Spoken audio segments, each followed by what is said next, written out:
itu Oke, orang India. kayak nehi-nehi. Kita mungkin itu sudah.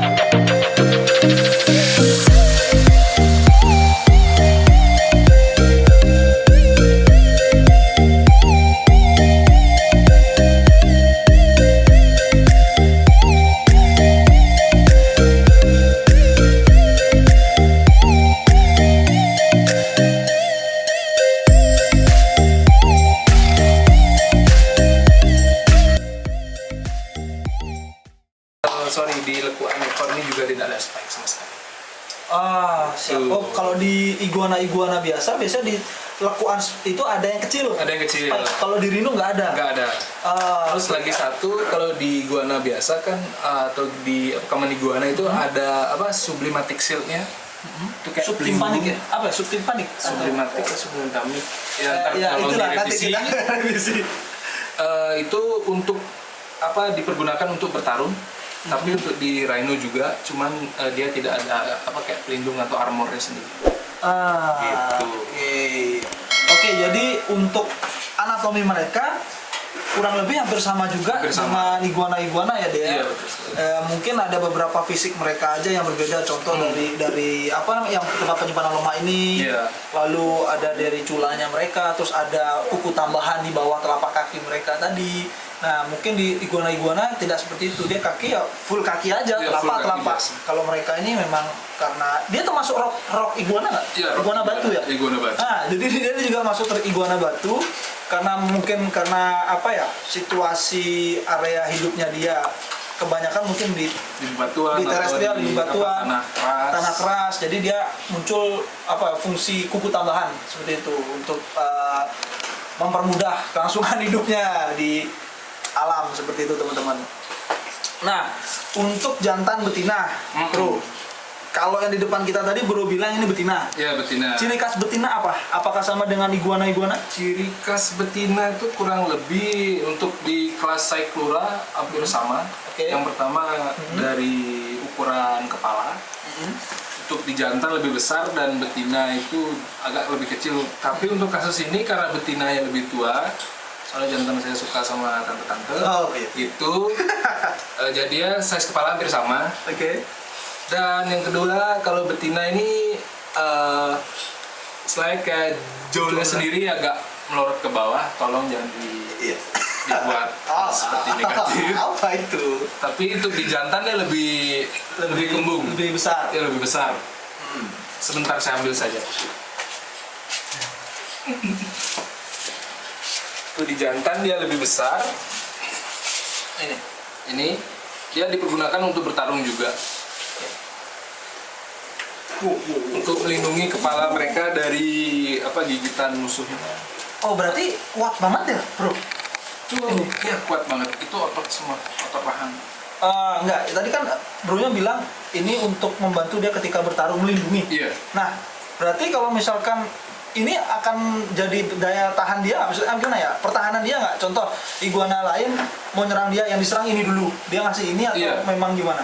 Yang kemarin sih sempat kasus yang diserang ini dulu, apa pipi ya? Oh gitu, iya. Oh pantes, ternyata pertahanan untuk reptil teman-teman, khususnya kayak untuk iguana, mungkin teman-teman yang ditaukin ya, mungkin rahangnya ketika gigit, mangap atau gimana. Mungkin teman-teman kan umumnya seperti itu, terus sabetan ekor ya. Sabetan ekor. Kalau cakaran sih biasanya kalau dia manjat baru kerasa cakarannya, tapi umumnya tuh di ekor sama di gigitan. Kalau di rhino untuk kukunya sih nggak begitu tajam, cuman daya dorongnya dia yang kuat. Oke, powernya dia kuat untuk mendorong teman-teman.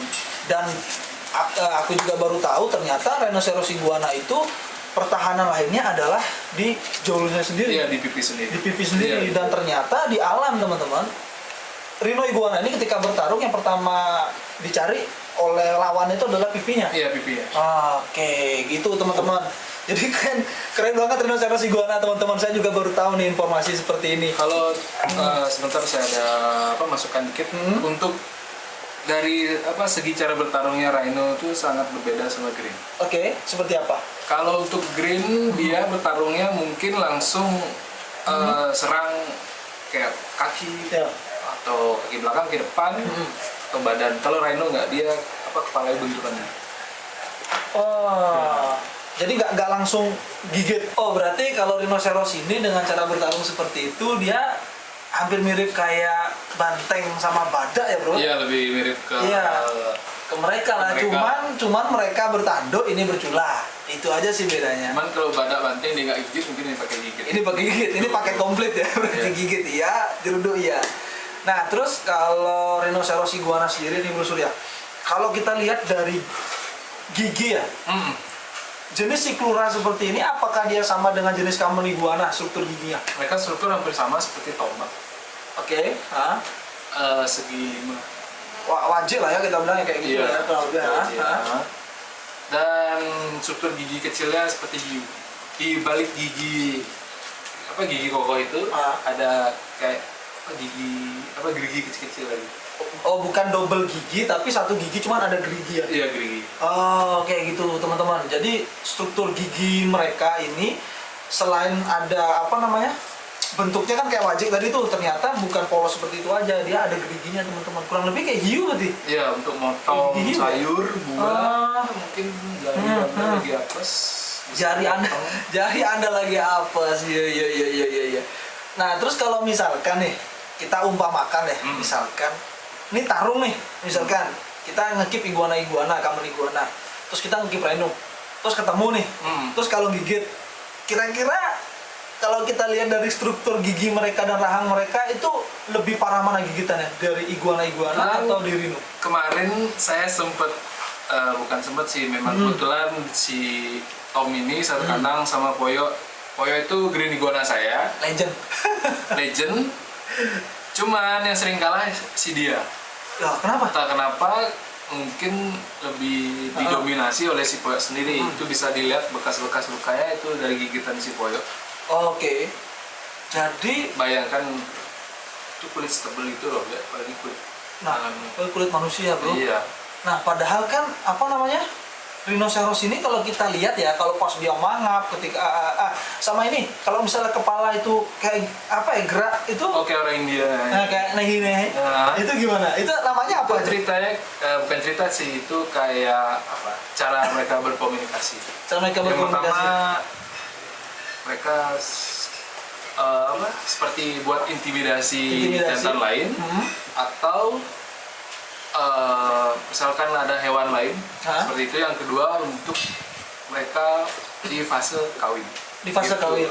Itu penyebutannya apa? Kalau yang tadi itu mereka menyebutnya head bobbing. Nah, jadi teman-teman kalau teman-teman lihat mungkin iguana kalian di rumah anggo gitu ya. Pokoknya kayak gitulah sistemnya, anggo terus kayak tadi dia getar, nanti kita lihat kita tampilin videonya ketika dia head bobbing seperti apa. Ternyata itu ada beberapa faktor yang mengakibatkan seperti itu. Contohnya dia mau kawin atau mengintimidasi ada lawan lain.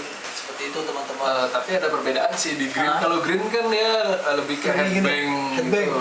Kalau di kelas Cyclura dia agak seperti orang Hindia. Ginilah dah. Iya. Kayak dikocok lah kayak ngocok gitu lah. Ya, ngocok. Jangan itu. Jangan. Agak berat. Jangan disamakan dengan yang itu teman-teman. Nah, kalau kita lihat dari dengan ketika dia head bobbing tadi nih bro, terus dia mangap kan. Kalau kita visual ngelihat dari warna mulut aja, warna dalam rahangnya dia itu serem lah kalau yang jenis Cyclura.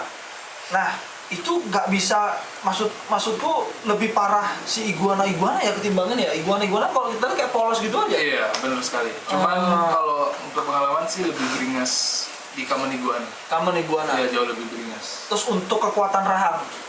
Mungkin untuk kekuatan rahang sih kayaknya rhino lebih unggul keras ya? Untuk dari segi kayak cengkraman.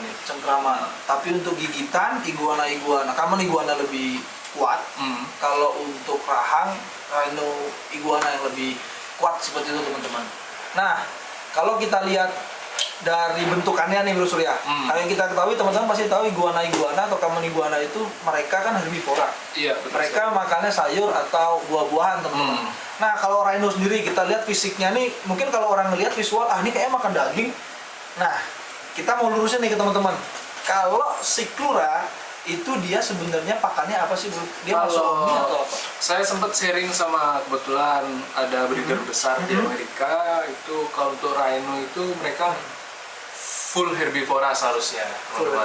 Tapi ada beberapa penelitian mereka kadang makan serangga, atau mungkin kadal kecil di alamnya. Cuman untuk di captivity atau kita pelihara sendiri, itu rhino bisa kita kasih dog food, tapi intensitasnya jangan terlalu sering. Mungkin seminggu sekali, hanya segenggam, atau untuk misalkan teman-teman pengen untuk training mereka, saya buat training bondingin mereka.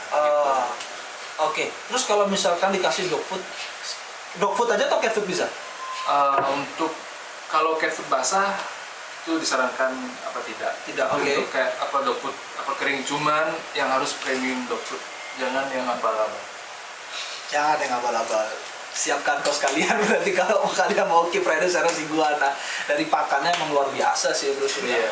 Terus nah kalau dikasih dog food seperti itu, yang kita ketahui kan biasanya kalau iguana itu dia makannya sayur, buah, dan kita tahu efeknya kemana, biasanya sehat atau ya vitamin buat mereka. Nah kalau dog food sendiri nih untuk ke jenis rhinoceros iguana itu gimana? Kalau manfaatnya lah. Dog food itu hanya untuk sekedar asupan protein di hewani, cuman jangan sampai kasih yang namanya live prey atau kayak tikus hidup, atau raw food seperti daging mentah atau daging tikus mentah, itu jangan, karena mereka struktur tubuhnya itu, struktur organnya itu seperti sapi.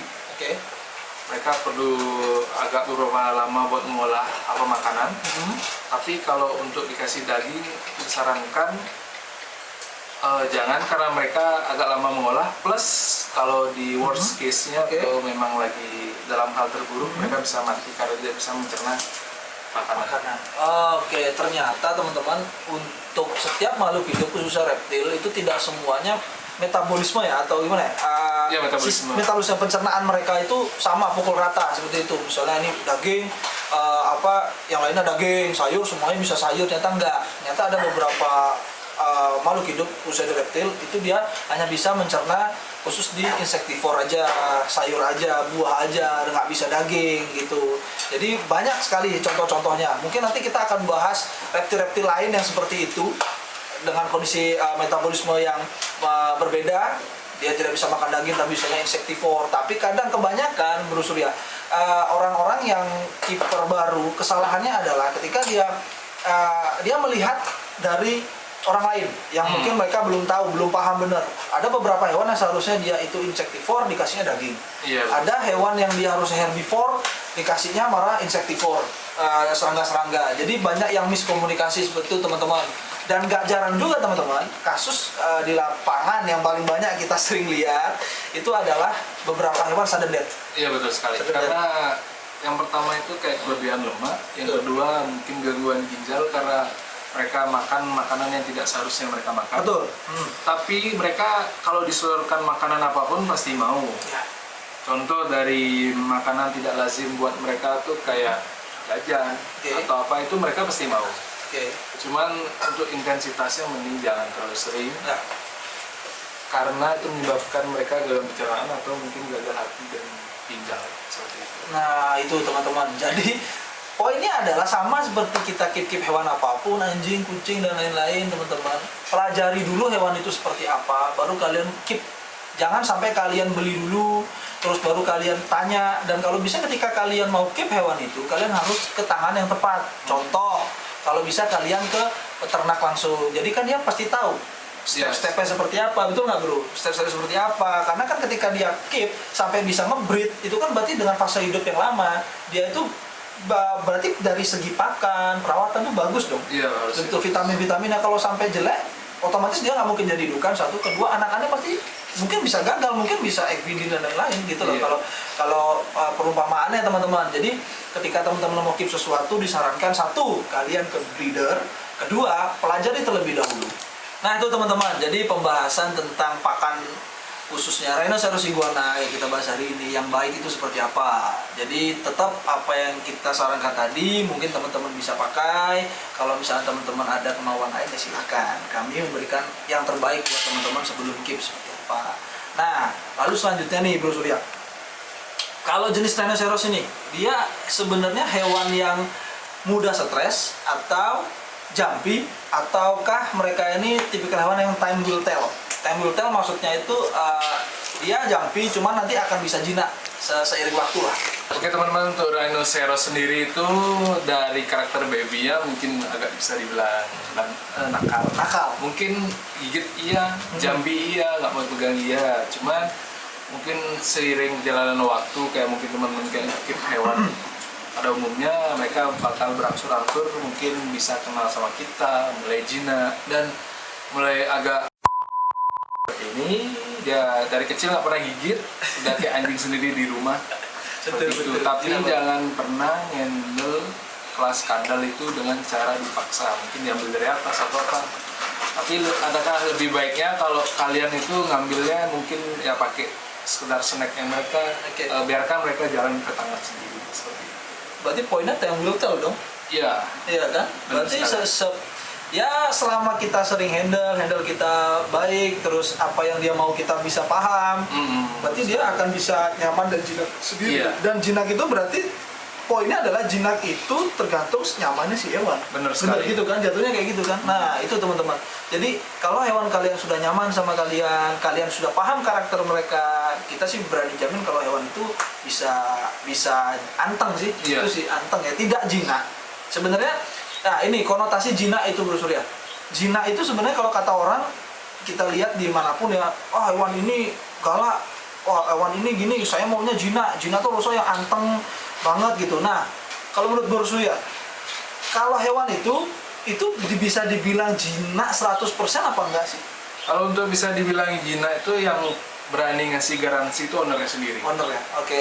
Anda harus berani garansi apakah hewan Anda itu tidak bakal gigit di suatu waktu atau mungkin bisa membahayakan orang lain. Nah, gitu. Itu teman-teman. Jadi balik ke owner sendiri teman-teman. Kalau owner kalian itu, nah balik lagi ke pertanyaan saya tadi. Kalau misalkan kalian mau nyari sesuatu, kalian ke breeder. Dah, kayak gitu. Jadi kalau udah ke breeder, kalian udah pasti tahu teman-teman kualitas dari si hewan seperti apa. Kalau bisa dibilang jinak, ya pasti akan jinak. Nah, gitu. Jadi balik lagi, ya Bro sudah benar banget. Nah, teman-teman, aku nih penasaran Bro. Jadi kalau rhinoceros iguana sendiri ini, dia punya habit-habit khusus nggak? Kalau dibandingkan dengan jenis-jenis lain, apakah siklura seperti itu? Apakah hanya rhino aja? Untuk habit sih mungkin yang lebih dipertekankan yang mungkin yang saya lihat sering di forum atau apa, kayak khususnya di kelas kadal. Mereka memang sering kayak makan kerikil atau batu kecil. Itu sama mereka tuh hampir sama kayak ayam. Yang habis makan mereka butuh sesuatu yang buat membantu cerna. Tapi itu kerikil bakal keluar dengan fesesnya sendiri begitu. Nah, kalau kita bahas masalah kerikil, apakah jenis iguana seperti ini dia itu nggak sembelit Bro? Atau gimana? Untuk kasus sembelit itu sih karena kita maksudnya kan seperti biasa kayak kita keep baby di dalam kandang sempit, maksudnya kayak kurang minum, serat atau seperti apa itu mungkin sulit. Tapi untuk kayak misalkan kita free roam, itu mereka bisa milih hal yang mungkin bisa membantu mereka untuk melakukan ini pencernaan. Poinnya adalah, berarti gini, poinnya adalah makhluk hidup itu sudah paham apa yang mereka butuhkan. Iya betul sekali. Kayak gitu. Jadi kalau misalkan dia makan kerikil, ya berarti emang dia butuh itu untuk membantu mungkin metabolismenya di dalam tubuhnya mereka atau seperti apa. Berarti kita nggak perlu takut ya kalau misalkan kita punya rhinoceros iguana, dia makan kerikil, berarti emang itu untuk membantu mereka. Iya. Kayak gitu. Mungkin ada habit lain? Apa? Habit lain sih enggak. Maksudnya lebih habit ke khusus lah seperti kadal seperti biasa. Berarti kalau mungkin Anda udah tahu hewan Anda, mungkin dia punya habit spesial. Habit spesial, bener sih. Biasanya kiper-kiper itu kadang benar-benar merhatiin si petsnya sampai bisa tahu beberapa habit yang mungkin di pets lain nggak ada gitu. Biasanya itu hanya dipahami oleh si kiper ya Bro. Nah itu sih. Dan terus kalau misalkan rhinoceros iguana sendiri, mati nakal sekali sian. Udah aman. Nah Bro Surya, jadi kalau misalkan di rhinoceros iguana sendiri, itu dia punya masalah-masalah nggak? Contohnya mungkin di metabolismenya dia, apakah mereka bisa cenderung lebih cepat kena metabolic bone disease atau EBD? Untuk masalah rhino sendiri itu nggak seperti masalah hidup kita. Kita sudah ya makan, tidur, itu aman. betul. Biasanya sih untuk masalah di reptil pada umumnya di kadal itu kayak Bladderstone, penumpukan kalsium, zat purin bukan kalsium sih. Kalau di manusia itu dibilangnya zat asam urat yang pengampuran di tulang. Kebetulan mereka itu karena makan makanan yang mengandung sayuran yang ada oksalat asidnya. Oksalat asid. Ya. Oh, berarti kalau Bladderstone itu dia sebenarnya bukan dari kalsium ya? Bukan. Berarti itu adalah mungkin beberapa ada zat kalsiumnya juga. Tapi lebih banyak purin. Iya, purin. Misalnya kayak beruya makan kangkung. Mungkin kangkung ada zat oksalat asidnya. Mungkin beruya karena sering makan itu bakal jadi pengapuran di tulang yang bisa disebut asam urat. Oh, untuk reptil berbahaya di Bladderstone. Baru tahu nih teman-teman. Jadi teman-teman mungkin beberapa yang keep hewan tahunya itu Bladderstone itu adalah pembekuan kalsium, pengakuan kalsium. Ternyata bukan seperti itu, 100%. Mungkin ada kalsiumnya, tapi lebih banyak yaitu purin itu tadi, tergantung dari makanan apa yang dimakan gitu. Oh, ternyata seperti itu. Nah, terus selain itu ada masalah apa lagi khusus diri? Ya, common di riset sih kayak metabolic bone disease, kayak kurang kalsium mungkin kayak tulang bengkok. Ya, tapi nggak sampai otaknya bengkok sih. Tulang saja. Cuman ya cukup kita yang bengkok kaki, ekor.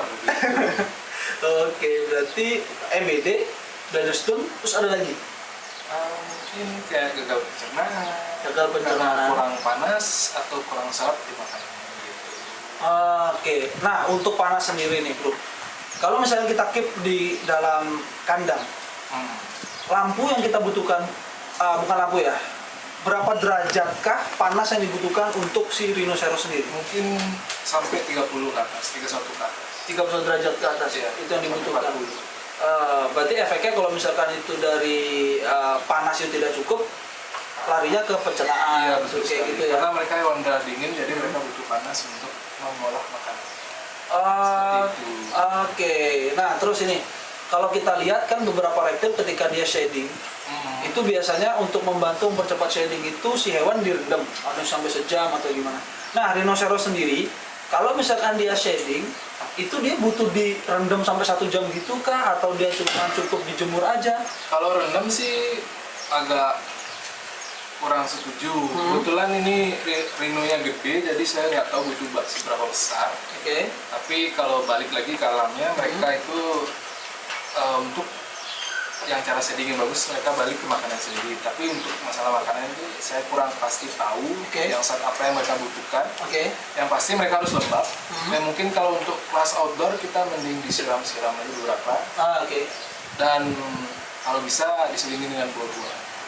Diselingin sama buah-buahan. Nah itu teman-teman. Jadi ternyata selain ketika kita mempercepat shedding itu, kadang ada yang direndam, kadang ada yang dia butuh panas. Ternyata makanan juga mempengaruhi cepat atau lambatnya shedding itu sendiri ya Bro Surya. Oh seperti itu teman-teman. Teman-teman pasti baru tahu kan. Ternyata pilihan makanan itu sangat mempengaruhi dari cepat atau lambatnya proses shedding tersebut. Itu. Nah ini Bro Surya, di iguana sendiri itu kan dia punya, kalau kita sebut mata ketiga nih. Di iguana biasanya di atas kayak kayak kristal atau apa itu bulat kayak mutiara. Nah untuk di rhinoceros sendiri dia ada nggak? Sama. Oh sama. Di setiap kadal pasti ada. Di setiap kadal itu pasti punya mata ketiga. Itu ada penyebutan lain atau? Kurang paham juga sih. Kurang paham. Oke, berarti kita ya umum lah kalau orang bilang mata ketiga lah ya. Nah fungsi dari mata itu apa? Untuk mendeteksi hal yang ada di atasnya. Soalnya mata mereka kan agak berbeda. Mereka matanya ada di samping, kayak kita di depan mungkin ya visual bisa lihat kita bisa agak lihat ke atas atau ke bawah. Dia agak susah, mungkin karena ada sensor di sini, dia misalnya ada hal sesuatu kayak mungkin burung lewat atau apa, dia langsung nengok gitu ya. Ini nyeleng. Gitu teman-teman. Jadi setiap kadal itu mereka punya mata ketiga untuk membantu penglihatan mereka, karena mata umumnya mereka kan di kanan kiri yang dia tidak bisa melihat seperti kita manusia ya. Kita kayak gini mungkin nengok ke atas bisa, ke bawah bisa, sampai kemanapun bisa. Tapi di reptil sendiri mereka mungkin cuma bisa melihat ke depan pun nggak sempurna mungkin seperti itu kan. Nah ke atas juga nggak bisa. Jadi kayak gitu. Nah dan untuk spike sendiri, ini kayaknya unik deh. Kalau spike sendiri itu sebenarnya itu fungsinya apa sih di jenis-jenis iguana atau Fungsi reptil lain? spike di iguana itu seperti kayak mungkin Bro ya udah tahu apa sistem kerja solar. Solar, oke. Solar panel. Oh ya, menerima panas. Ya mereka menyerap panas dan disimpan di sana. Oke. Dan apakah setelah misalkan mereka selesai basking, panas itu bisa disalurkan dari spike? Mungkin kalau nggak salah itu sistem kerjanya di spike itu ada pembuluh darah dari sana yang mereka mulai bekerja. Kalau nggak salah ya, mungkin teman-teman ada yang kayak punya opini yang pasti, mungkin bisa di-share juga. Bisa di-share, kalian bisa komen juga di bawah ya. Tapi ini hal yang baru saya tahu juga teman-teman. Ternyata spike pada reptil, khususnya di iguana, itu mereka memiliki fungsi. Jadi bukan hanya struktur tubuh aja ya, untuk mungkin, keren nih dia punya spike, nih hewan unik yang punya spike. Ternyata enggak teman-teman. Ternyata spike itu berfungsi seperti solar panel surya. Jadi mereka itu menyerap matahari, lalu di sana ada pembuluh darah dan disebarkan ke setiap tubuh. Bukan menyerap matahari, menyerap panas. Matahari tidak mungkin diserap. Iya, tidak mungkin diserap. Jadi panasnya diserap teman-teman. Oke. Nah, lalu kita sudah bahas masalah tentang garis besar dari iguana itu sendiri untuk ini. Oke teman-teman, sekian video dari channel Exobedo TV. Semoga apa yang kita jelaskan barusan ini tentang rhinoceros iguana dapat menambah wawasan teman-teman tentang reptil di dunia seperti itu. Kalau teman-teman ada yang mau ditanyakan atau ada saran, kalian bisa langsung komen di bawah. Oke, jangan lupa subscribe, komen, dan share, dan nyalakan lonceng notifikasi kalian supaya kalian tahu video-video update edukasi dan informatif dari channel Exobedo TV. Enjoy.